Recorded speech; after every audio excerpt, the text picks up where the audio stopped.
এই ভক্ত দাস কোন কହୁଥିଲେ କିଛି ଦିନ ତଳେ ଯେ ନୈତିକତା ଦୃଷ୍ଟିରୁ ମନ୍ତ୍ରୀ ମୁଖ୍ୟମନ୍ତ୍ରୀ ଇସ୍ତଫା ଦିଅନ୍ତୁ। ମୁଁ ଚାହିଁବି ଯେ ମିଡିଆରେ ଆପଣ ମାନେ ଭକ୍ତ ଦାସଙ୍କର ଯୋଉ ଷ୍ଟେଟମେଣ୍ଟ ପବ୍ଲିଶ କରିଥିଲେ ତାକୁ ଟିକେ ସମସ୍ତେ ଦେଖାନ୍ତୁ। ଆମେ ଆଜି ପ୍ରଶ୍ନ କରିବାକୁ ଚାହୁଁଛୁ ଭକ୍ତ ଦାସକୁ ଯେ ମହୋଦୟ ଆପଣ ରାଜରାସ୍ତାରେ ଚାଲୁଥିଲେ ପ୍ଲାକାର୍ଡ ଧରିକି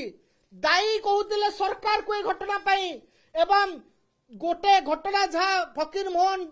स्वयंशासित महाविद्यालय घटिला तापे आपण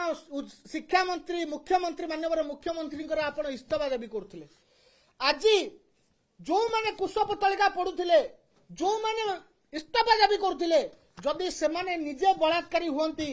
ताहले भक्त दास कोन नैतिकता दृष्टि निजे इस्तीफा देबे कि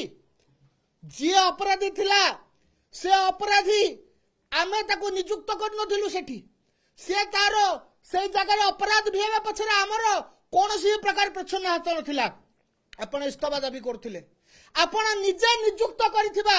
जने पूर्वरु अपराधिक मामला थिबा पूर्वरु डकायती भली संगीन अभियोग अभियुक्त एई भलिया जने व्यक्ति को आपण निजे छात्र शाखार सभापति अपॉइंटमेंट देइथिले एवं आजी से जतले निजे बलात्कारी आपण इस्तीफा दबा आपनकर नैतिकता दृष्टि ठीक ना नाई भक्त दास तार उत्तर आग दियंतु।